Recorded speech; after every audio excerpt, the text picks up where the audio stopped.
Fire. Oh, yeah. Why did I start doing these lineups so early? It was way too many. All right, Stokastic, here we go. It's your old pal EMac coming to you with a little Sunday night football live before lock. As shocker of shockers, we have an NFC East game on Sunday night football. I swear the Giants, Cowboys, and Eagles, it seems like the Washington Commanders don't get so many anymore, but it seems like they're always on multiple times for Sunday night football. Think back to how many times you've seen the Giants and the Cowboys, the Eagles and the Cowboys. For sure. Yeah. Yeah. And the Giants, Cowboys, quote unquote America's team.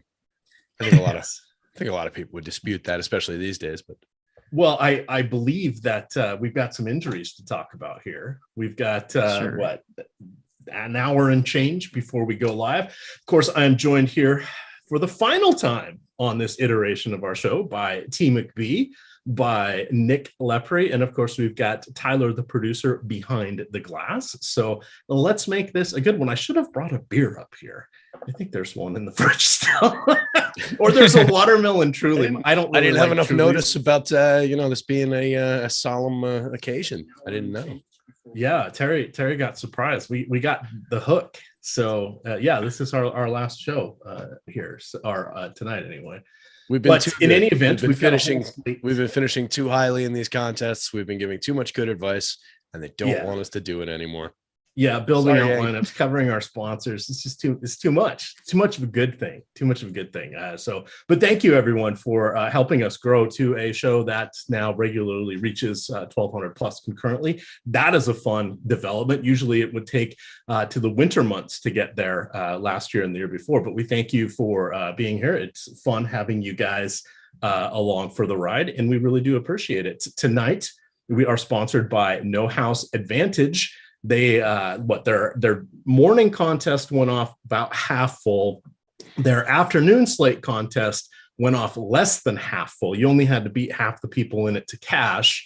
And then tonight, probably not going to be half full. So this is their No House Advantage pick'em games. Now, it's not against the house. They have a version of that. Those are their prop plays. We'll talk about a few of those, but this is the contest that they post where we have free projections for. We make and we also build out the best lineups for you. I'm going to drop in our link to the free projections here in chat. So we've got some fun here with free. I mean, that's one of the better words here, especially in DFS. So we'll talk a little bit about that. We're going to build out lineups again, like we usually do on FanDuel, Yahoo, and DraftKings. We get up to some likes here. We'll put some team free money contests into the lobby here on DK. I did not do so well the last couple times, Terry. I think I'm now about to break even on the season. The highs and lows, the ebbs and flows. Very sad. It's just encouragement for the people to go after those lineups. Exactly. So come and get your love. Also, if you're looking for the hardwood, this is not the channel. Well, no, this is the channel for the hardwood. We've got a new promo, $10 for 10 days of Stokastic Platinum, promo code hardwood, obviously in honor of basketball. Guys, get your minds out of the gutter. Obviously. Basketball, but you get 80% off the normal pricing, $10 for 10 days, promo code hardwood. You get the lineup generator, you get the projections, you get all the sports, NBA, NHL, NFL, soccer, golf, esports, college football. I had a nice day in college football yesterday. College basketball coming up, but that 10 days is going to run out before then. But guess what? You win a few contests, all of a sudden you're going to be wanting to be a Stokastic premium member here full time. But let's get into the show tonight. We did get the inactives. So from the Cowboys, one semi-surprise, I guess, Dalton Schultz inactive. He sprained his PCL a couple weeks ago, sat one game. I want to say it was week 3 or potentially 4. And then he played about 10 or 12 snaps in the last game before re-aggravating it. So he's out. Dak Prescott nearing a return, But there could be a quarterback controversy, according to Jerry Jones and to one Tyler, the producer, potentially, especially if Cooper Rush wins tonight. I don't know what's going to happen with Dak. Let's see. From the Eagles side, nobody really standing out. Trey Sermon, but he's kind of an afterthought in that backfield, is the only other name. Most everybody's relatively healthy on defense as well. So surprisingly, for all of the many moving parts and pain through five games for these folks here, but 6 weeks into the season, we get to about week 10, Terry, everybody's hurt. Sure. Yep. That seems to be the case. And we see guys falling by the wayside pretty much constantly these days. It gets to the point where it's a little bit uncomfortable with some of these headshots we're seeing guys take and everything. But look, hopefully, we wish everybody who's hurt right now a speedy recovery, and hopefully we don't have to deal with too many injuries the rest of the way. Absolutely. All right. Including my voice. We wish my voice a speedy recovery as well. Yeah, or at least I do, because this is Terry was out there, and he just had his birthday. So wish Terry a happy birthday. Turned 45, got his AARP card, and to celebrate, he stood out on his front porch and first was yelling at kids for being on his lawn, and then he realized he didn't have any lawn, so he looked at the sky and started yelling at the clouds, and he lost his voice. That's just typically me walking around Jersey City anyway on a normal day. But yeah, for my birthday, I threw in the part about yelling at the kids. So, all righty. So we're going to get going here. We, of course, will talk through as we build out our lineups across the sites, and then we'll hit on anything key that we missed. Usually we manage to cover everything as we make some decisions here. We're going to go start over here on FanDuel, the blue site. Terry, I got to say my week 3 not looking good. I'm going to lose about half my entry fees. I didn't think I could lose on the blue site. That's very sad. Every now and then, I guess it's going to have a down week for you, but you're off to a good start. I'm not having the best week on the blue site myself. I wasn't overly happy once after lock came around and I started looking at some of my lineups, my exposures. I wasn't totally thrilled with it, and it kind of went the way I thought it was going to once I started seeing, a little bit too much like Deebo Samuel, a little bit too much of just some weird plays that I wasn't, totally thrilled with. So. Oh, well, all right. On to the showdown slate. So let's build out our showdown slate. Terry, we're going to let you go first here. The blue site is your home site. Up at the top, Jalen Hurts, 17,500. Next most expensive option, Cooper Rush, 14,000. AJ Brown, 13,500. DraftKings, he's just over 10,000. We don't see too many 5-figure players in the utility outside of the quarterbacks on DraftKings, unless you're Cooper Kupp, essentially. But pretty expensive one there for AJ Brown. CeeDee Lamb, he got a late injury designation for a sore hip. Last week it was a groin. He's full go, expects to play. No issues there. What do you got for us, Terry, on the blue side? Is it going to be Jalen Hurts? Really only 2 other players project within 10 points of him. That would be Rush and then Brown. I'm sorry, I wasn't listening to any of that. Aaron Judge just ripped the foul ball down the left field line. So for everybody's reference, the Yankee game is on right over there. So if you see me looking this way, Yankee game. If you see me looking this way, working on my model. If you see me looking right here, dead on in the camera, straight down the barrel, then I'm paying attention to whatever EMac's talking about. Let's jump over. We're looking at FanDuel lineups. I was actually just in the process of putting together the board here for FanDuel as well. So if we're looking for a captain, I mean, we've got one guy really standing out pretty dramatically on FanDuel and just across the board today, and that's Jalen Hurts. He's sitting at a 56.5% probability of being the top scorer in this game and a 29.3% probability of being the optimal captain on FanDuel.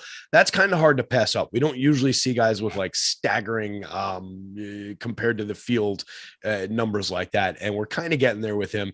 It's technically a negative 1.1 leverage score, but I really don't care that much because he's 30% owned in the captain spot. I think you can just go there pretty damn easily and not really worry about it today.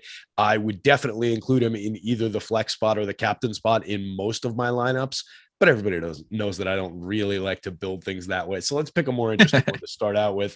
I'm going to jump to one of his receivers. I'm going to jump to Mr. A.J. Brown. I think Mr. A.J. Brown's got some big game potential. He's coming up optimal 8% of the time in the captain role, 5% probability or thereabouts to be the top scorer, 7% owned. Gives us a nice little 1 leverage score. And I always like going to the big skill players in the captain spot, even on the FanDuel slates. And then as long as we're correlating Jalen Hurts in there, hopefully we get away from a little bit of the ownership combination and we can maybe build out a unique lineup. That seems pretty realistic. Nick, we'll turn over here to you for our next selection here as we continue to build out our FanDuel lineup. Awesome. All right. So we're going to just take the easy layup pick and just take Jalen Hurts, not trying to sit here and do some galaxy brain thinking here. 2 picks in. So let's just go with Jalen Hurts. All right. So let's look at some of our cheapies here. We've got, Kenny Gainwell is at 7,500. We got Noah Brown at 7,500. Quez Watkins at 7. The Peyton Hendershot and Jake Ferguson at 6,500 and 6,000 respectively, with no Dalton Schultz. We're really not projecting much for those guys anyway. Probably 2 or 3 targets each would be a reasonable-ish expectation. Keep in mind, the Cowboys attempted I think it was 16 passes in the last game. Prior to that, they'd been like 28 and then 2 right just at 30 or just over 30. But they are 4-1. So this is an exciting time. Of course, we got the Eagles at 5-1. Something's got to give here.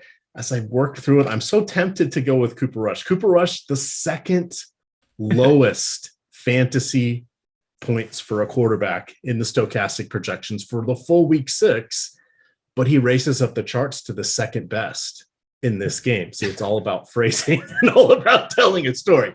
If we were going to Cooper Rush, though, the challenge would be we would have just 7,500 apiece. I think we would end up ultimately overlapping with people on a Noah Brown and like a Kenny Gainwell or something like that. So I'd like to avoid going to Cooper Rush. The question then becomes, all right, do we look for running backs here?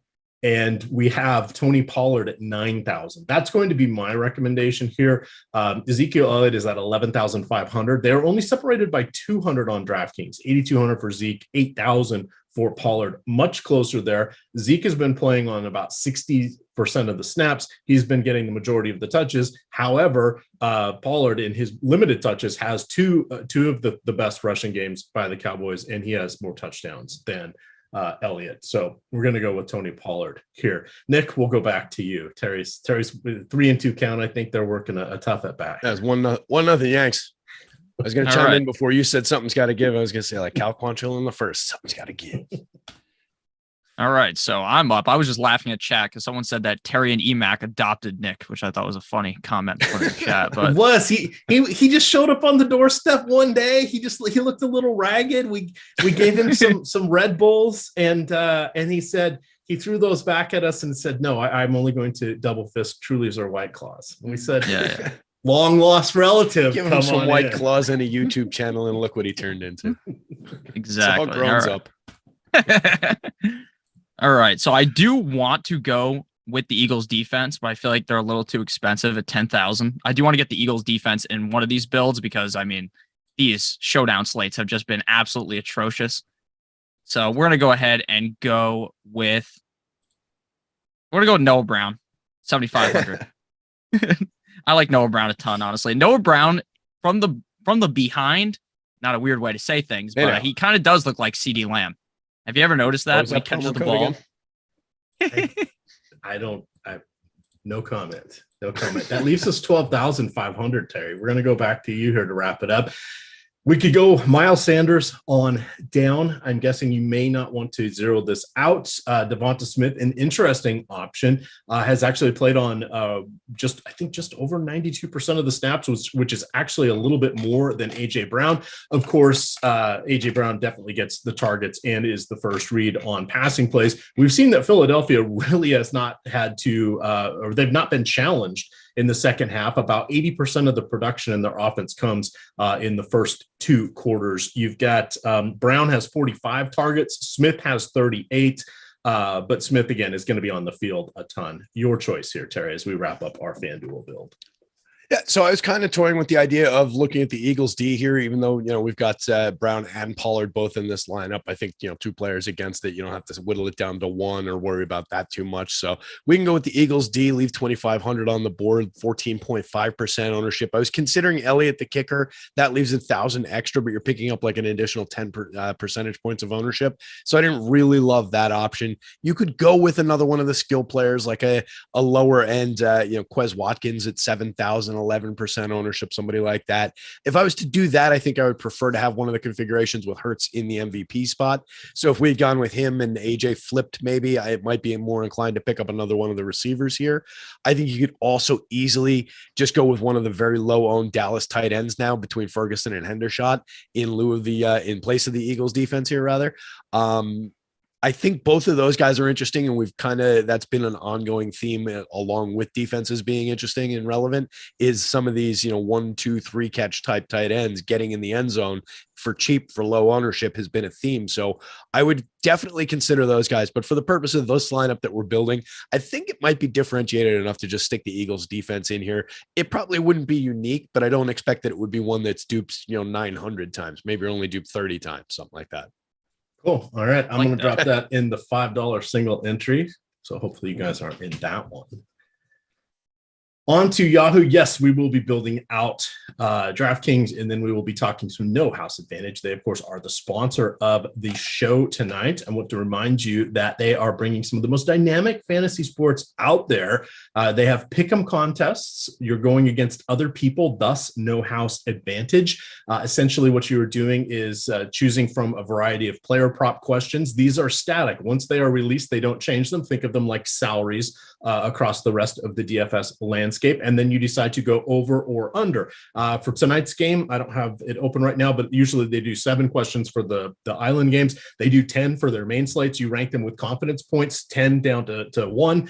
In this case, we go 7 down to 1. And then if you get the question correct, either higher or lower of whatever they've set as the line, then your confidence points are added up. And that is how you score against the other people here in the contest. The thing you want to remember is right now, they're one of the few new sites out there. They're gaining some traction, but they're still running most of their contests at almost 1/2 overlay. Occasionally, they're getting some surges up to around 70%, but that's like them giving you back 15% rake in the worst case scenario here.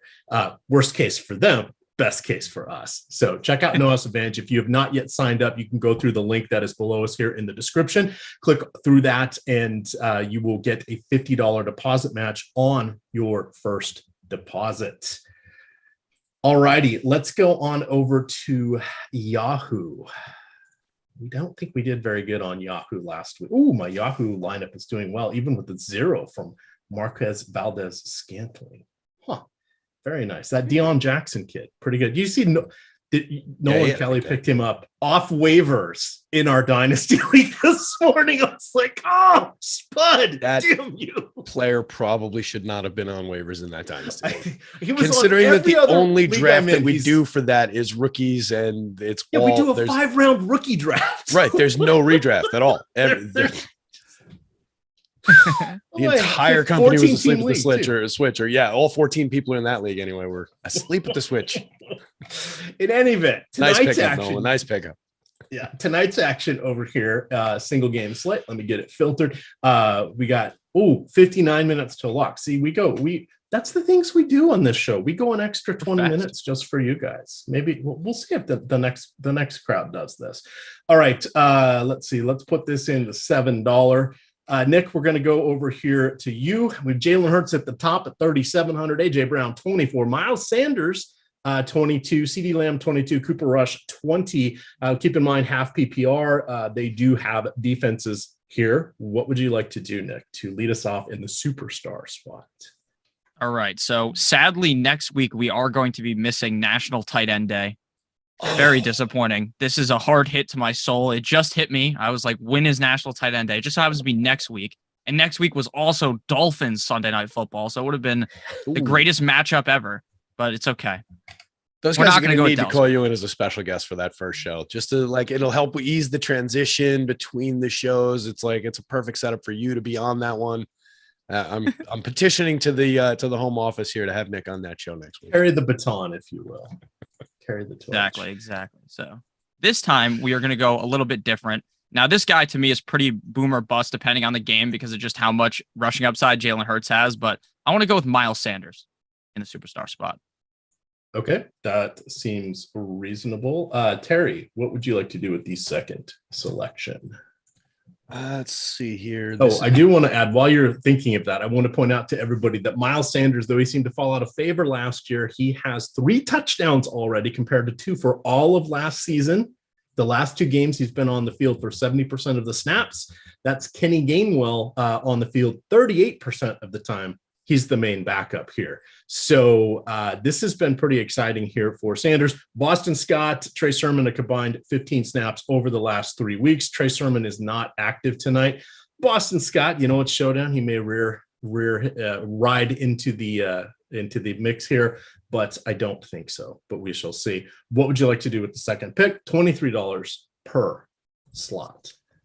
$23 per, that lets us go in a lot of different directions. I mean, the only prohibitively expensive guy on this board is Jalen Hurts at 37, and it drops immediately down to $24 on AJ Brown. So we can pretty much go to anybody we want to, including Hurts. It's not that we can't get him here for that price. With the Miles Sanders pick in the captain spot, maybe we start trying to think about the story that we're going to tell with this lineup. We like to talk about that when hand building Showdown lineups quite often. So maybe we think, all right, if it's going to be a Sanders day, maybe that takes away from Hurts. Maybe Hurts doesn't throw any, they get it on the ground, and it's Sanders, not Hurts, getting it in. So maybe he throws one, doesn't have the huge day that would be required at that price. So let's look in a different direction. And let's take somebody off the board from the other side of things. I'm going to go down the board here. I'm going to go down to a $17 guy. I'm going to pick up Tony Pollard. I expect that at that price, he's going to have pretty nice value for us. And that kind of would be a theme where it's going to be more of a ground and pound type of a game. Maybe you get a big play out of Tony, and then he just gets his normal volume-based production. And I think with those two in the lineup, we're telling a similar kind of a story with this game, where now we've got $25 to work with. We can put anybody else into this that we want, but we started out on a kind of a specific foot with it. So I'm curious to see where it goes. And I think like theme-wise, it makes sense. All right. I think we should, for this one, leave out Jalen Hurts. I think that needs to be our rule for this lineup, just because it's too easy to put him back in. And then we're going to just be very similar to a lot of lineups. Again, we're building a tournament lineup here. So my play on this one, I'm going to go with AJ Brown. So here's kind of where I think, and I think we ought to go Cooper Rush and one of the receivers from Dallas, probably to round it out. But the thought being here, how does Jalen Hurts somewhat fail? He doesn't get the touchdowns running, and maybe they again don't need him to pass quite as much. Mm-hmm. Dallas defense is pretty good. It's the offense that's a bit challenged with Cooper Rush, who's been fine as a character. I mean, I wish my team was 4-1. That would be a lot of fun. But they're not. Same. But my quarterback's not too bad. Actually, mine's 5-1. Sorry, Russ. But I think we'll do. AJ Brown. The thought is he has the best touchdown upside. I'm happy to be overruled on that as we build out the last two, and we may have to back that one out for something different if it was starting to look a little too chalky. But I think just by leaving Hurts off, it's going to make us a little more unique. So you went Brown in the end there? Went Brown, yeah. So we got 26 each. So we're going to leave some money on the table. In theory, we could always go Hurts and then go down real deep. But I think the differentiator here is not having Hurts on this lineup. We're think sort of building for a pedestrian game against someone that's in the MVP conversation. But hey, no, but that's it. I mean, that's the kind of lineup we're building when we made that decision to put Sanders in the superstar spot to begin with. We're already saying, all right, maybe this is the Hurts can have a good game, but not a great game. 180 yards and 1 touchdown instead of 300 yards, 100 on the ground, and 5 touchdowns, right? There's definitely a lane where he doesn't completely blow this game up, but AJ Brown could still get you in the end zone. Maybe he catches 5 balls, 70 yards, and a touchdown. That's a productive game from the flex if Sanders is picking up 2 for you on the ground. And then you've built a lineup that's also going to be differentiated by the fact that you're going to have AJ Brown and not correlate him with Jalen Hurts. Most people are going to put those two guys together when they're building a lineup, whether it's captain flex or just flex. I think most people would have those two guys together. So especially with all this salary to spend. So I think we're differentiating in multiple ways. All right. So Nick, who is your selection? Right. We said we were right. Yeah. I mean, you kind of paved the path to go with Cooper Rush. I mean, this game could end up being a snooze fest like every primetime game. And then halfway through, you go watch House of the Dragon, Game of Thrones show. That's what I did last time. Halfway through the show, through the game, I put the Baltimore Ravens game like on my other monitor, and I watched Game of Thrones with my dad. That's just how much of a disaster that was. So yeah, let's go with Cooper Rush. Cooper Rush isn't the best, but he could be worse. I mean, last year I think we all were very confused about Cooper Rush when we played against the Vikings, and then he went crazy on prime time. So maybe that's what we'll see tonight. All right, Terry, how do you want to wrap this one up? We're automatically going to leave at least $11 on the table the way we've constructed this. Do we go with the CD Lamb? I don't think we need to get that much. I can't believe people would leave $11 on the table on Yahoo. That's like leaving such a large portion of your salary cap. But I mean, is it that crazy though? Especially if you're looking like people should be leaving that much. They money should be. I mean, if you're within the sound of my beat up voice and you're not considering that, you're not doing this right, because that would mean that you're not willing to play this lineup that we've built. Plus, let's say one of the defenses, or Dallas Goedert, or Ezekiel Elliott, who I know is struggling. Michael Gallup. All of these guys fit well under that mark. Like if you put Gallup into this lineup, that's a $15 spend. If you put the Eagles in, it's 19. You can go Dallas Goedert, $18. That leaves $14 on the table. In fact, I'm going to do that. That's my pick. Dallas Goedert. We're going to go with another Eagles receiver, another Eagles pass catcher. Nah, that doesn't make sense. I'm not going to do that. I was getting enthusiastic about being ultra contrarian and not having Hurts in there, but it got a little stupid as I was saying it. So we won't do it that way. But just as an example, like you have to be willing to leave that $18 on the table. That's a good enough lineup. Maybe not with the Hurts Goddard, factor in there, but call it the Eagles defense in that spot. Same idea, right? So, who should we use in this one? I kind of burnt myself out there. You want to go with CD Lamb? Yes. The obvious play that you said off the top. We're going to go with CD Lamb. Leaves $11 on the table. That's perfectly fine. But consider what I'm saying about those other picks though. You have to be willing. If you want to win one of these and be unique, tied with only a couple of people, whatever the case may be, you have to be willing to leave that salary on the table and make those plays. Absolutely. All right, everybody, hit that like button. That makes us very, very happy. It also makes Team Free Money start the wheels a churning here. We've got almost 800 people watching here. We'd love to see. Let's get up to 150 likes. I'll drop some $1 head-to-heads there on DK. We're going to build out a DK lineup here in one of the tournaments, and we will then, after that, we'll talk a little No House Advantage. We'll talk the general strategy. We have plenty of time, 55 minutes until kickoff. Again, we added 20 minutes to this show so we could do things in a little more leisurely fashion, because we know a lot of times the games tend to go a little later. People get scattered, they're grabbing dinner, and then they remember, oh my God, live before lock's on. Give you guys a chance to kind of come in, get your feet wet, get all nice and comfy, and hang out with us. So please do hit that like button. We do appreciate it. I want to know so much more about that person that you were just impersonating. Like, who was that voice that you were just doing? I want to know where they live. I want to know, if they're a winning player. I want to know so much more about them. All right. That was an odd little voice that you just did. Nick, we go to you. Starting us off here. What do you want to do? We've got the world is your oyster here. We're putting this in the 20 max, the $75,000 20 max where I'm going to play this. Doesn't matter if you guys play it in here. We're going to tie people. Yeah, mine's going in the $5 100K huddle single entry, baby. Oh, so nice. Good call. We're going to go. Fuck, I want to go Dallas Goedert so bad, but I know that's not going to end up working out very well. So we're just going to go ahead and go with, this time, we're going to go with Devontae Smith. Devontae Smith has been pretty hit or miss this season. He's had the highest of highs. He's had the lowest of lows. But tonight against the Cowboys, he will have the highest of highs. All right. I'm moving mine into the $3 play action. There we go. Who did you say? Devonta Smith. All right. I believe that we are going to, in this next one, go with, we have the cheat code. Let's go with the cheat code and see what happens. We can go Peyton Hendershot or Jake Ferguson.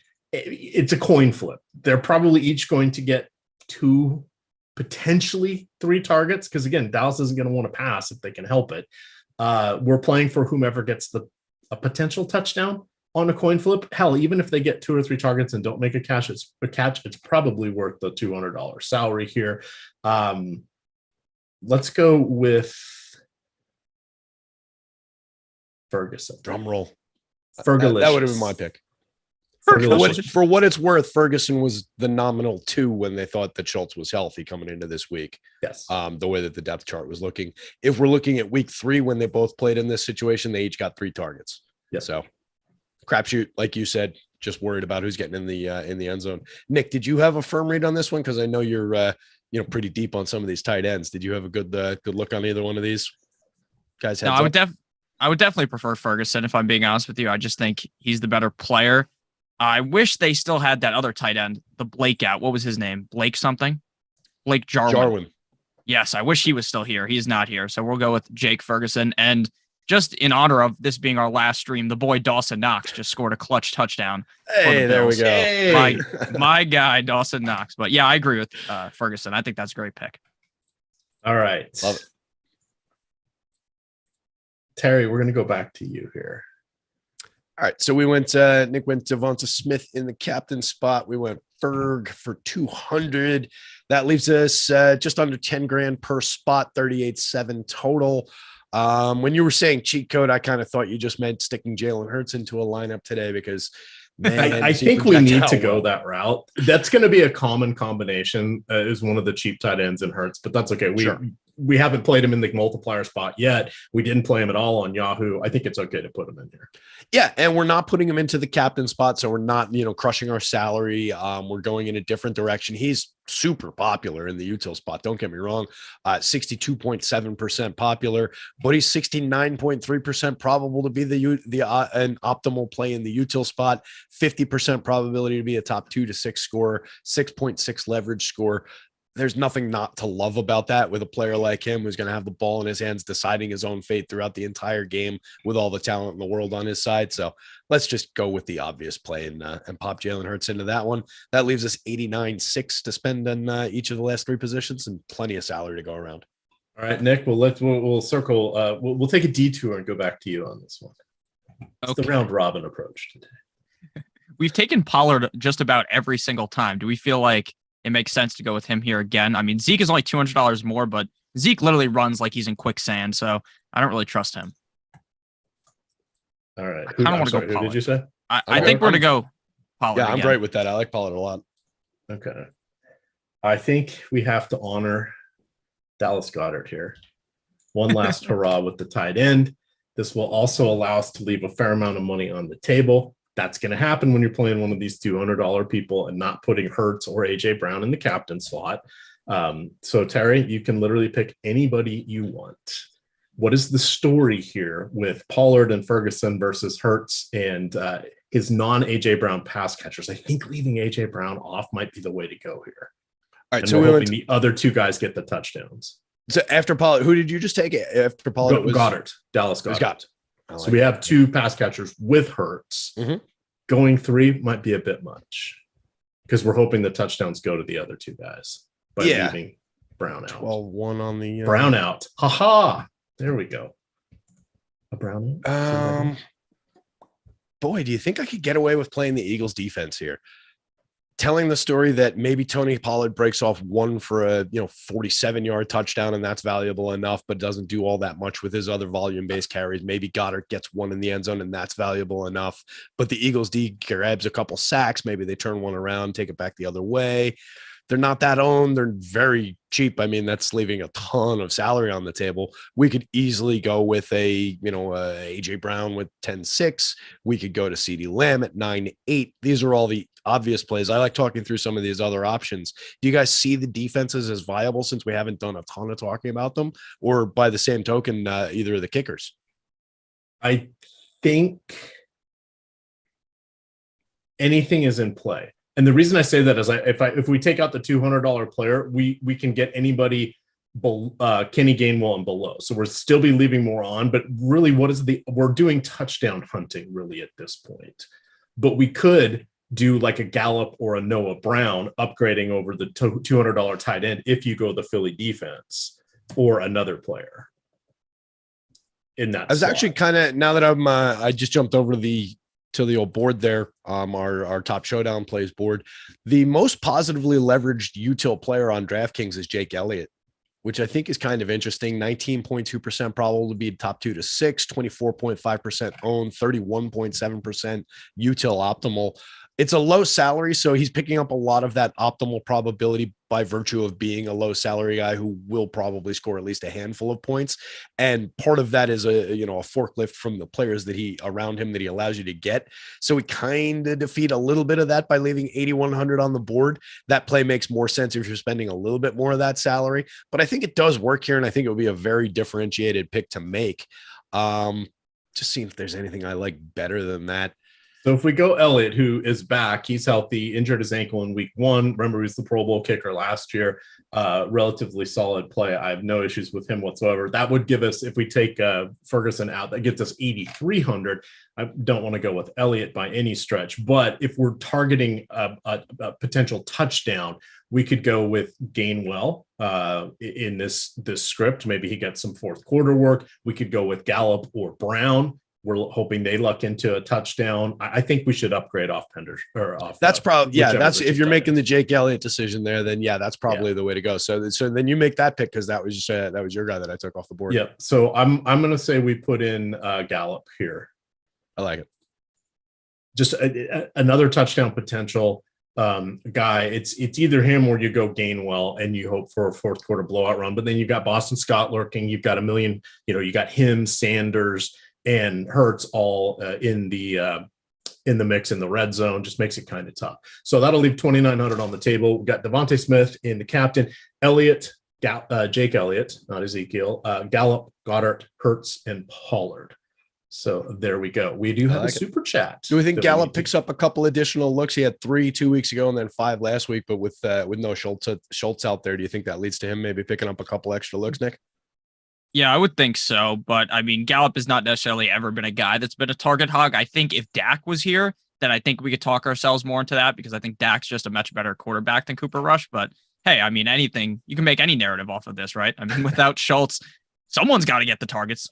That's it. So why not be Gallup somewhere? Exactly. All righty.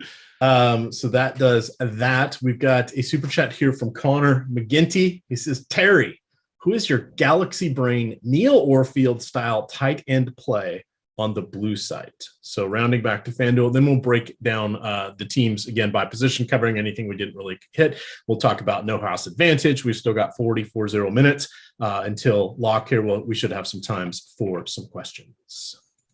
Yeah. Let's see. I guess Neil Orfield style play that I certainly never make myself. No resentment in it being called that. I'm just looking for him on the board here for the FanDuel slate. I'm not sure if this update included him. Probably not. I think I grabbed this update before the news dropped in terms of Ferguson, but that's the guy I was looking at even before the Schultz thing came down. I was kind of thinking he might be a little bit sneaky for one of those roles where he's just, the right price, where if he got a couple of looks, happened to get one into the end zone, he could be one of those cheapo tight ends that was maybe sort of interesting. And I think with Schultz not out there now he's probably, I don't want to say guaranteed, but he's most likely going to see 2 or 3 looks at least. And, hopefully it's a few more than that. And hopefully he gets one of them into the end zone. So if we're looking for that low owned $6,000 tight end who's not going to see a ton of attention from the field, I do think that he's in play. He was in my placeholder lineup that's sitting in FanDuel right now. And that, like I said, was before the Schultz news. So that's the kind of play that I like to make. That's the kind of play our pal Neil Orfield likes to make. And I'm sure he'll be talking about those every Sunday going forward from here. So very good question. All righty. Up next, we are going to go circle back here. Let's get up to 150 likes. I did drop the 10 team free money, username EMac, $1 head-to-heads there in the DK lobby for the old showdown. Bringing us back to the top here, reminding everybody of the potential or the actual injury situations that we have. CeeDee Lamb did not practice Friday, had a sore hip. He's good to go. No longer has the injury designation. Dak Prescott close to returning, but not playing tonight. Jason Peters is dealing with a chest issue, but he should be rotating in at guard. It's a remember me game. Simi Fehoko was placed on the injured reserve. It was either late last night or early this morning. So he's one of the wide receivers here. We didn't quite mention that, but he was well down the pecking order there. My guess is that means Tolbert will probably be active at wide receiver. I think he's only seen offensive snaps in one game. I want to say it was like week 2 or 3. That might have been the only Against game the Giants. actually. Yeah, one of the few games he played in. So kind of a disappointing there for the third rounder. Elliott is back, fully healthy, full practice. Jake Elliott, that is. He had an ankle issue, but he is the kicker tonight. But that takes us back to the quarterback situation. So back to Cooper Rush. We didn't really mention him too much. We've talked about these guys getting passes thrown to them. He will be the guy doing it. He was ahead of just PJ Walker in the full week Stokastic quarterback projections, but he ranks as the second best quarterback tonight. Nick, what do you want to say about Cooper Rush? Anything important? Anything important? Well, he's pretty interesting just because of the fact that he's not very good, which makes me very interested in him, right? He's like, he gives off Bailey Zappi vibes, like where Zappi just doesn't look like he'd be a good quarterback and then he just wins games for the Patriots. The Zappy Slappies does the same thing. Is that a thing yet? The Zappy Slappies? I'm making it. I'm trademarking it right now. I'll be looking at my phone for a moment. I see a lot of those memes where they give them laser eyes and it's like, you've been zapped. Oh, I like that. I like that one. Jealous. Yeah. I didn't think of that first. I will admit.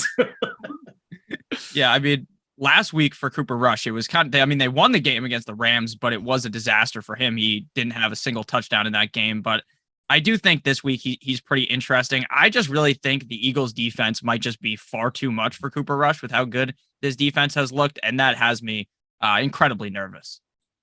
Maybe even more than incredibly nervous, if I'm being honest. All right. Terry, rushing game here for Dallas.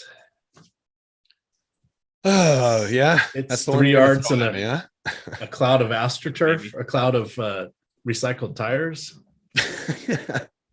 Cloud of Field turf, that's the name I'm looking for. Yeah, I mean, look, we're dealing with Zeke. We know Zeke's going to see his touches, 22 last week, 21 the week before, 16 2 weeks each before that. But Pollard is a relevant player, and he's kind of like the big guy, the big, game-breaking kind of plays.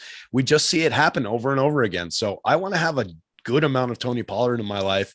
Looking at the target board, we had 2 targets, 3 targets in week 4, 1 target each in week 3, 0 each in week 5. So, I mean, it's not a ton of targets going around the board here, but I do think that if we're looking for a couple balls through the air, it's probably leaning a little bit more in Pollard's favor. So he's my preferred guy just in general in terms of the guy that I don't think is somewhat washed up at this point. The guy that I'm just a little bit more excited about getting to the big play ability. And looking at our board, he's going 21.2% probable to be a top 2 to 6 play on the DK slate. On the FanDuel slate, he's 15% probable to be a top 2 to 5. So those are good enough numbers for me. He's coming up a little bit more highly owned than that. He's slightly negatively leveraged on FanDuel. He's slightly negatively leveraged, a little bit worse on DK, but I think he's playable on both sites. And if you start talking about him in terms of the captain role, he's a low owned guy who could give you that captain upside in a game where if you get the low scoring version of this game where a couple big plays and a couple touchdowns might make the difference. He's certainly a guy that at single digit ownership could give you enough upside to get there. And at salary and popularity, it's enough of a play. I'm not going out of my way to make it, but it's enough of a play that I'll have some of it. Zeke is fine, and I'll take him where I get him. All right, Nick, heading back towards you on the receivers there. Things a little desolate last week with just 16 passing attempts. I suspect we'll get close to somewhere between 25 and 32 today. Feels about appropriate. Dallas is probably going to want to keep the clock moving as much as they can. Looking at all of our pass catchers, we've mentioned no Dalton Schultz. He is out, still dealing with that sprained PCL. What do you want to highlight here? Perhaps a little off the board with Tolbert. Do we discuss Noah Brown a little bit, who's carved himself out a nice role here with Amari Cooper moving on to Cleveland? What do you like here from the pass catchers? And you can throw in our creative player tight ends. All right, so we haven't talked about Tolbert at all. Now, he was one of those guys that I was extremely high on in best ball season. It was like, oh my gosh, I understand that he was a 3rd round pick out of South Alabama, a school that doesn't even sound real. But wow, look at this opportunity he could get without Michael Gallup. And then the guy has 1 reception for 2 targets all season, and that was up against the Giants in that primetime game on Monday Night Football. So I'm not really the biggest fan of him, if I'm being honest with you. I think he's an extremely talented player. I'm just not sure if Cooper Rush will be able to get him the ball. In terms of the tight ends, again, I think I want to take shots on Hendershot as well as Jake Ferguson, because like Terry was kind of talking about a little bit earlier, I do think either of them could end up seeing maybe 3 or 4 targets in the game. And if you catch one of those, you somehow make your way on into the end zone, especially on DraftKings where they're basically free, then they could be extremely useful. Javonte Turpin is a pretty interesting player, as is Seme Fehoko, but I don't know how much I want to rely on any of these guys because of the fact that the defense in Philadelphia is so good. Someone in the chat brought up that like, oh, we're just blowing the Eagles defense. But at the end of the day, they've been amazing. And it kind of scares me. I did take the super boost on one of those betting websites on CD Lamb as well as AJ Brown to each get 40 plus receiving yards. And I do kind of worry about Lamb because of Darius Slay, but Lamb's been averaging at least 8 plus targets a game. So he should be able to get it done. That makes me sad. I have not used my super boosts because I'm on Zoom right now. And for whatever reason, geolocation devices on DraftKings think I am doing nefarious types of things. That brings us to the kickers. Sign off for a minute and get your bets in and then just jump back on. I'll be looking at the phone here in just a moment to take care of this. But defense and special teams, Cowboys have 20 sacks. That's one behind the league leading San Francisco, at least before today's game.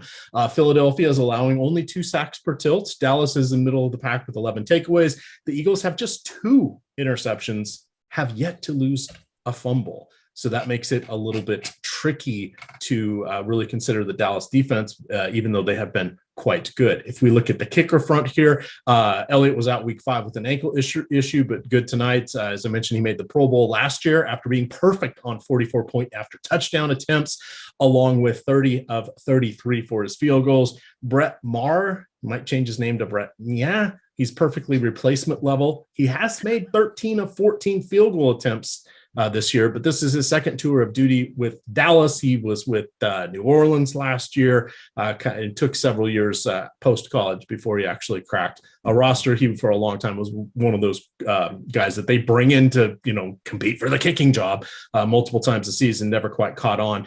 He's replacement level kicker, so nothing exciting there. But what we have is excitement. We've got No House Advantage. We're looking like their contest may only fill about 50%. We'll talk about that in just a minute after we go through all of the Philadelphia Eagles information here. That takes it back to Nick, and then we'll let Terry rebut anything for Hurts. Hurts so good, John Cougar Mellencamp. We're going to hear that as an outro at some point tonight, aren't we? It feels like we will. I'd have to think feels like we will. Nick, talk to us about potential MVP. Hurts. Yes. Jalen Hurts. Jalen Hurts has been him, as the kids say. He's been incredible through the start of the season. And it's almost not surprising at all, if I'm being honest with you. It seems like everyone kind of knew that Jalen Hurts had this in him. They went ahead and brought in AJ Brown for a reason, right? You don't just pay all that money, trade those picks for AJ Brown, and then just run the ball a million times, right? It does make a lot of sense. His rushing floor is immense. He's rushed for at least 1 touchdown in every single game, aside from week number 3 up against the Commanders. He's had 2 rushing touchdowns in 2 games. He has thrown for at least 1 touchdown in 2 of the 5 games of the season. He threw 3 touchdowns in 1 game. Really, why you're playing Jalen Hurts is because of the rushing upside and because of all that he can do on the ground. Over 10 rushes in every single game, except for week number 3 up against the Commanders. So I'm a big fan of Jalen Hurts, and I think he's going to have a very good night. I think this is going to be his best game of the year. But then he's going to end up doing like nothing, right? What do you got for counterpoints here? I offer no rebuttal. Yeah, everything he said about the guy's skill is 100% right. I mean, there's obviously no arguing with any of that. The lone pushback is if you want to get into the nitty gritty around the massive ownership number that he's getting, but we're still seeing him. I mean, he's only slightly negatively leveraged in the captain role. He's fairly negatively leveraged in the util role on both sites, but again, we're talking about a guy with a probability of being a relevant scorer that just smashes everybody else on the board. So I think it's one of those nights where you can just easily make an argument in favor of just eating that chalk over and over again and having just a massive, massive share of him in both the captain spot and in the flex spot. If you wanted to say that it would be a mistake to make a lineup without him in either one of those roles and just include him in 100% of your lineups in one role or the other, I would not argue with it. It's probably not where I'll end up tonight, but I don't necessarily think somebody would be making a mistake. He's that likely to be involved. So yeah, he is one of the more relevant plays that we've seen in any of these games all season long, as far as his probability of being the top play. All right, Eagles running backs. Miles Sanders, 70+% of the snaps each of the last 2 weeks. Kenny Gainwell coming in about 38%. Trey Sermon is not active tonight. Boston Scott and Trey Sermon combined for 15 total snaps over the last 3 weeks. Even if we assume Scott is getting those, that's about half a dozen plays. So he may or may not get touches or anything. He seems to always be lurking there. Remember, at one point, he kind of seemed to have a bit of an edge over Miles Sanders, but I think the coaches have now decided this is Miles Sanders' show here. So touchdowns could go to anyone, including Kenny Gainwell, but Miles Sanders definitely has the clear lead in this backfield. The wide receivers, tight ends here, 3 good ones here, Nick. We kind of hinted about A.J. Brown. We talked a lot about Devontae Smith, made him our captain on one of our lineup builds here. We've got Dallas Goedert. No real mention of Quez Watkins or Zach Pascal. How are you feeling about those guys? And the rest of the pass catchers. Yeah, I mean, last time they were on prime time up against the Vikings, Quez Watkins had that huge touchdown pass from Jalen Hurts. Outside of that, though, he's been kind of silent. I can't do math. 6 total targets in the last 3 games, which obviously is not the best. But in that big game he did have, he had 2 targets, 2 receptions, 69 receiving yards. Nice. And 1 touchdown. I think that Quez Watkins is the best big player on this team, aside from obviously, A.J. Brown and Devontae Smith, who are incredibly good. He would be the clear number 3 here. Zach Pascal has been pretty interesting, even in the past in Indianapolis. He is a guy that I do have some interest in tonight. But again, kind of just like with the other receiver we just talked about, he has been basically silent ever since the last couple of weeks. He hasn't really done anything, but if there's ever a game for these guys to blow up, it would be tonight. And what was the name of the receiver that the Eagles used to have who was so bad? I forgot what team he's on now. The one guy said he was so bad that he wouldn't have even been able to catch the baby. Have you seen that video where the baby, Nelson like Aguilar? the firefighter? Yeah, Nelson Aguilar, right.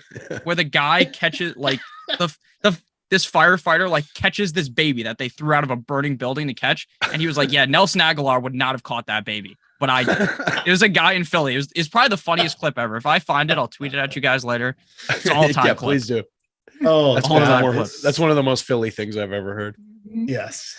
The only thing more Philly about that would be if producer Mike Lawrence was there.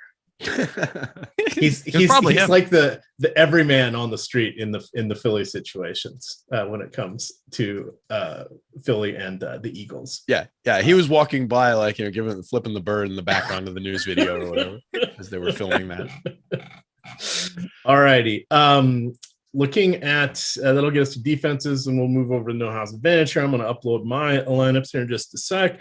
So we've got promo code Hardwood that gets you 10 days of Stokastic premium content for just $10 in honor of NBA, which tips off on Tuesday. You can catch myself in T McBee. I'm doing a little mid-afternoon show. I've put a work block on my calendar. We'll be talking a little No House Advantage basketball because they have a nice tournament kicking off on Tuesday night, and then things really get going in earnest on Wednesday. We do have a pair of games on Tuesday, so you're going to see us flip the switch and talk a lot of NBA starting on Monday. And we have secured the rights to the song Afternoon Delight for the theme song to that show, correct? Because if not, I'm not doing it. This would be the second time I've been on a DFS show called Afternoon Delight, to tell you the truth. Let's say the YouTube algorithm. That's how you know you've been around for a while. No matter how if you play bootleg versions of it, if you play, what is it, the Starlight something band or whatever they were called. I forget who sang that. I have no idea. Ron Burgundy. Right. Yeah, it's in 40-year-old version at the end. Virgin at the end. Isn't that what they're singing at the end? No, they're singing. Oh no, they're singing something. Afternoon Delight, right? Yeah, the something about? Starlight band. Starland Vocal Band. Okay, there we go. That's the one. That was not a bad. I got pretty close to that one. Yeah. About it. All righty. Oops. Okay, let's get to sorting my lineups and then we'll upload them. So we'll talk a little bit about the No House Advantage, but again, that promo code is going to be Hardwood. That will get you 10 days of Stokastic premium content. Alrighty, it's actually kind of so there's two different ways you can play over on No House Advantage. They have what they call their versus the house, which is their actual props, right? So you get, you choose 2, 3, 4, or 5. You get different levels of payouts depending on the number of questions you put in your parlay card. The wrinkle with them, they do give you 20x if you get 5 of 5. Some of the other sites that we talk about do 10, so that's a little bit of a difference there. However, they do not have the flex play, so you got to get as many right as you put into the card. They also have what they call is their pick'em games. That is the games that we were describing earlier, such as tonight. They've got a $20 entry contest into the $20,000 Sunday Night Football Showdown, $10,000 to first, where you will select 7 questions, answer the over or under for each of those, rank them with your confidence points, 7 through 1.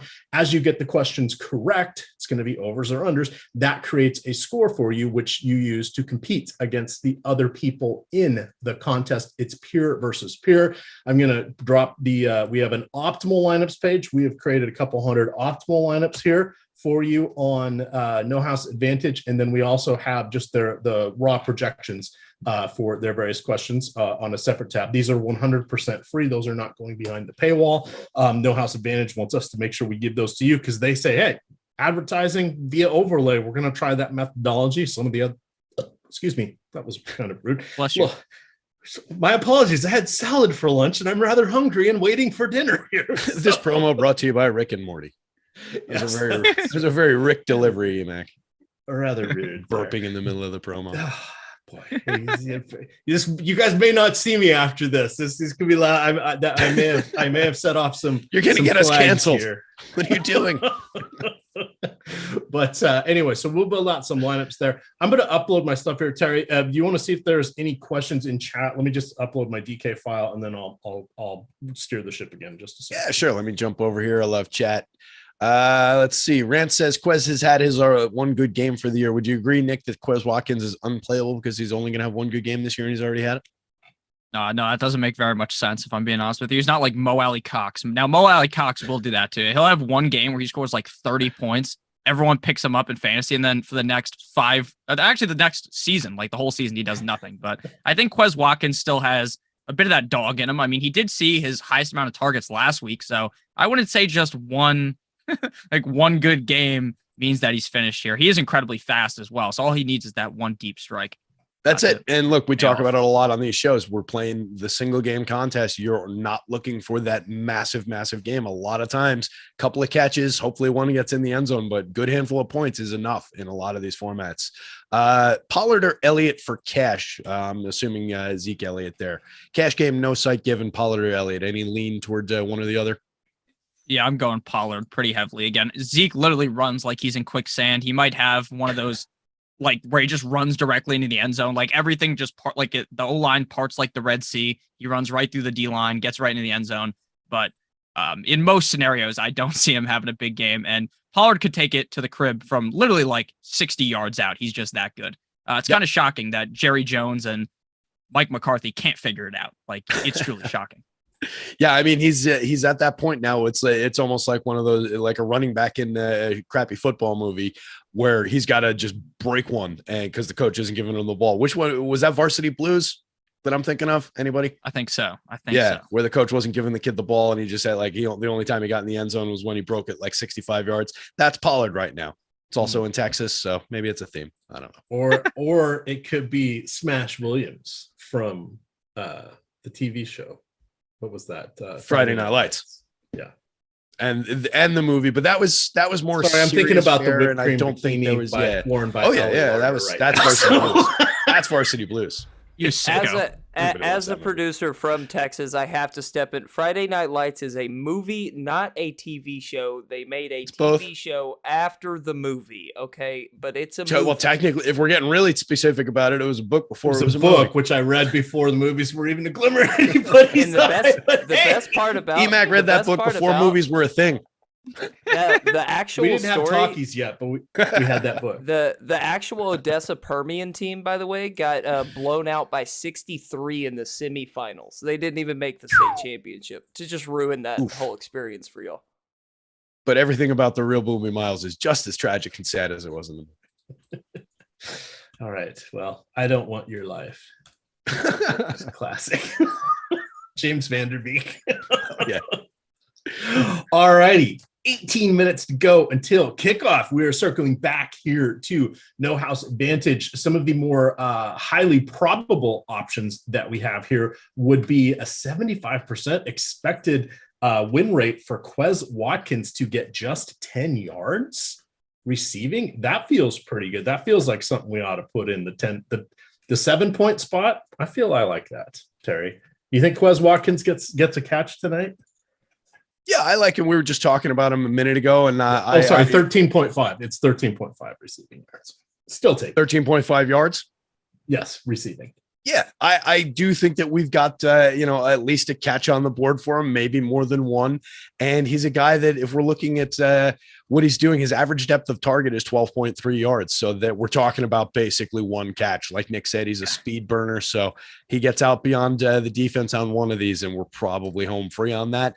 I like it. I think we're there. He's seen 8 targets in his 5 games. He's only been the nominal starter in 2 of those. So it's not a great amount of volume, but I think he's probably going to get more than one look. So we're probably going to get there if he gets one catch. So I'm with you on that one. All right. Jalen Hurts rushing yards. We didn't really get into that much at all, Nick. We've got Hurts here, the prop for the Pick'em contest. He doesn't have rushing yards. He does have passing yards, 234. Now, the one thing we want to keep in mind is despite having a really good season here, we have seen a couple games there from Hurts. A lot of his fantasy points have come because he has 6 rushing touchdowns. He has just 2 passing touchdowns, starting in week 1, 243, 333, 340, 204, 239. Dallas is going to try to run the ball. You want to go over or under 234 on his passing yards in the Pick'em contest? Tournament. We'll call that the tournament, I guess, so people know which one we're talking about. That was you, Nick. Okay, that's me. Then, I'm going over. He's only went under once, so I'm going to believe in the trends. We're going over. I think that Jalen Hurts is going to succeed at passing today, aside from when he throws towards Darius Slayton. I do genuinely worry about him. I don't typically worry about like the defensive corner matchups, unless it's like Lattimore against Evans or whoever's going up against Slay this year. Genuinely concerns me. All right, let's pick another one that seems to be popping up here in the optimal. Ezekiel Elliott, 64.5 yards, Terry. You besmirched his good name. Nick thinks he runs in quicksand. Do you want over or under 64 yards? Let's jump over here. Zeke Elliott. Yards per attempt, 3.8 for the season so far this year. He's getting 16 looks per game. I'm going to go under. That mass out the quick gorilla math in my head. I think we're looking at an under there. So and we've been kind of theming Tony Pollard, maybe stealing a few additional looks and being the much better player here. So I think it makes sense to go with the numbers here and just consider that it's an under based on what he's been doing attempts per game and what he's been doing when he's touching the ball. How are we feeling about any interceptions tonight, Nick? Any interceptions? Well, I don't think Hurts is going to throw one. He's been pretty good at controlling the ball. He's only thrown 2 interceptions on the season, but I think it's pretty. So it's just on any player or just on Hurts? You pick either quarterback, but Hurts, I would agree. He only has 2 on the year. Makes it tough to go there. Cooper Rush, controlled passing game, somewhat limited, going against pretty good defense here, though. Cooper Rush hasn't thrown a single interception. So the answer would be no. I think stay away would be the answer. Yeah, definitely stay away. I mean, he's bound to get one. He's due for an interception. I was just going to say, cut to somebody in the chat banging on their keyboard, typing out, he's due. Quickly calling up our projections here. We have Hurts for 0.58 interceptions, and we have Rush for 0.53. So really it's a coin flip at that point. Usually you want to find somebody that's at 0.7, 0.73 or higher. Rarely will you see a quarterback project out with one. You occasionally do, but today Matt Ryan had 91, Zach Wilson had 96, Lamar Jackson 94. Oh, sorry, Kenny Pickett 1.25. Of course, Trubisky played some of that game. So, but in any event, yeah, Kenny got a bump on the noggin. Where that one goes. Back to the page here. Dallas Goedert. We're looking at the unders on both his receiving yards. We think he's only going to get 44.5, and his receptions, we have him for 3.5.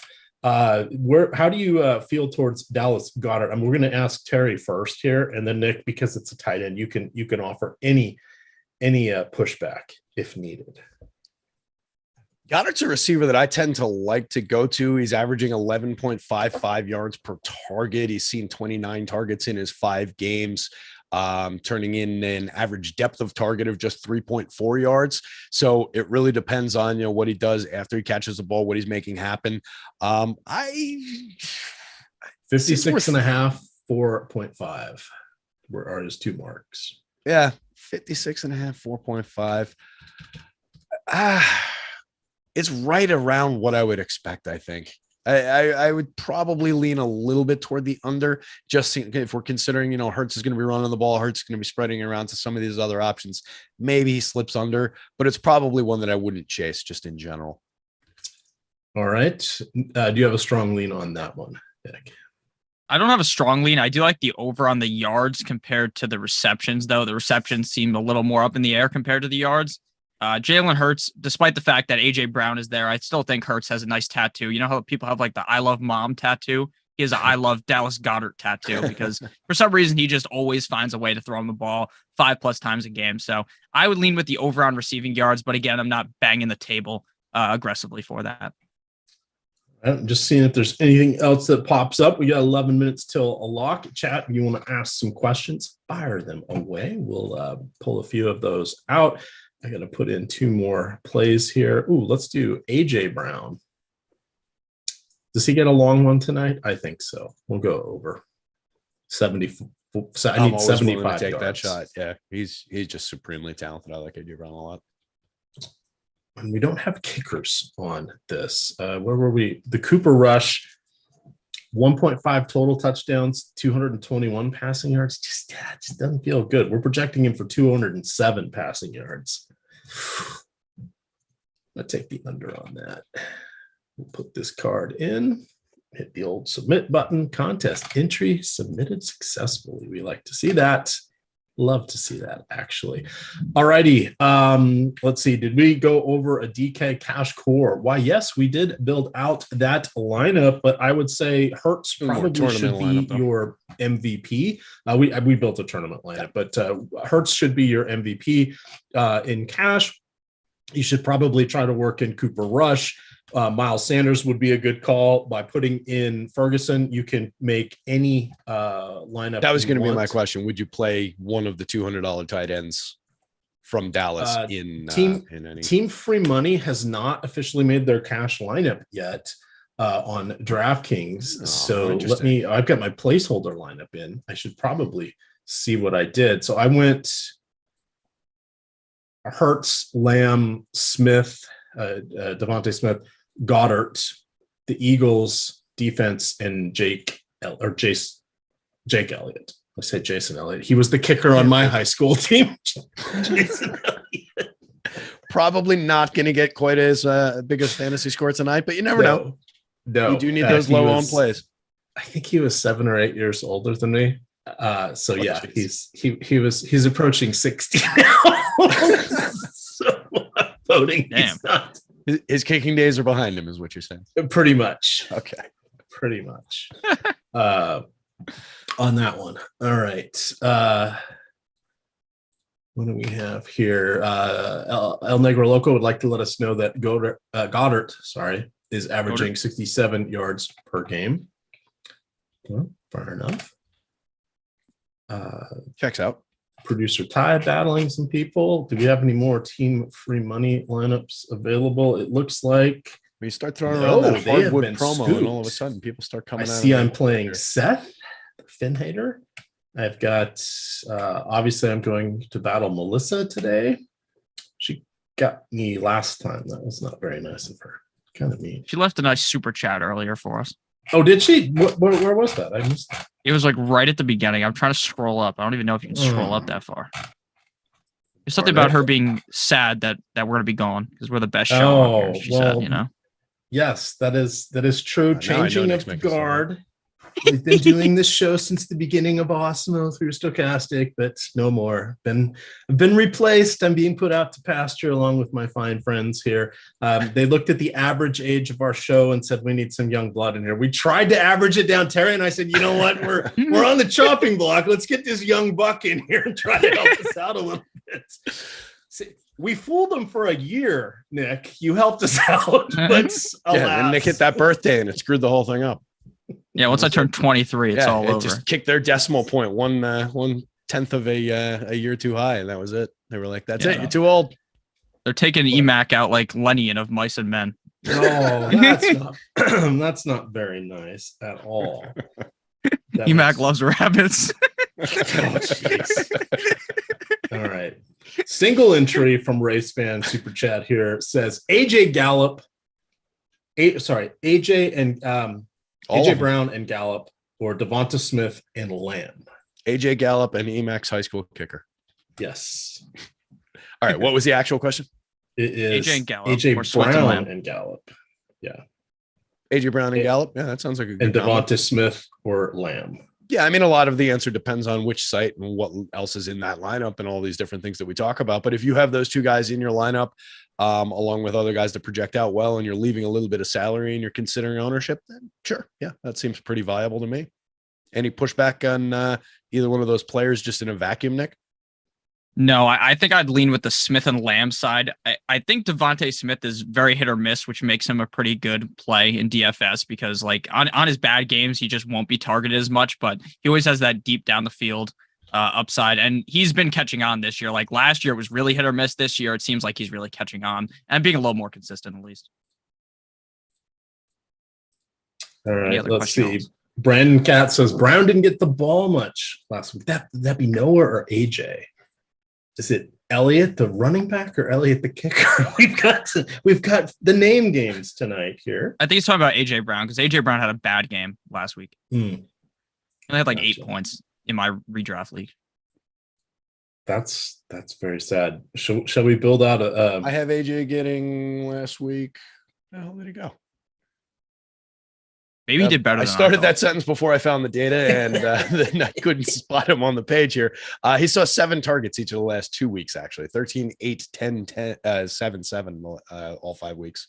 He is highly involved in their offense. I'm not overly concerned about his volume. I agree. Right. Yeah, he scored 6 points last week in PPR, 6.2 points. We think Cooper Rush gets more than 194 yards for my same game parlay. I'm going to be honest. I don't think so, but he's been doing that. So that's the problem. All right. So we're going to take that out. I have a booster here that is going to allow me to get an extra like 10% for each leg. Got another booster, Fauci. Yep. AJ. Oh, that's right. Actually, I did get my second booster shot 2 weeks ago. It made me take a non-negotiable nap that day. My wife ended up taking a 4-hour nap the next day. Of course, she ran a half marathon the day after getting the booster, but that's no excuse. It shouldn't be. It should be AJ Brown or Devonta Smith. I have to get my booster before we go to Florida in a couple of weeks. I think the answer is going to be Brown over Smith, if at all possible. You're paying through the nose there on the old DK. But it is a pretty good player. Lineups uploaded successfully. Huzzah. It's always a nice moment when that happens. It is, especially because I had to play some games. Like I was telling you guys before, the optimizer that I'm using didn't have the defenses in the flex spot. So I had to play some games. And then I realized that I might not have correctly accounted for having all the players being from the same team. And I was worried about some lineups failing when I tried to upload them, but we're A-okay. We're in.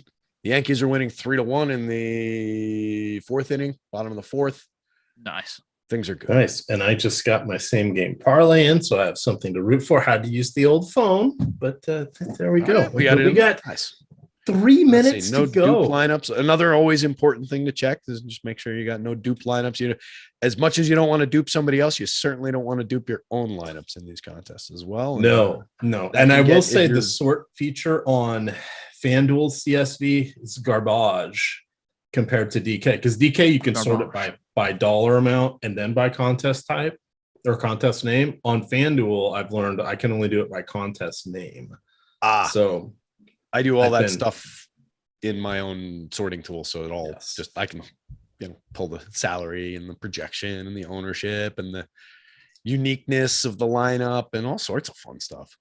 I have not got that's my most important thing that I sort by. I've talked about it on these shows for Showdown before. I go in, and if I had more time, I would take out even more of these lineups, but I try and get rid of anything that is more than 1 in 5,000 probability of being duped.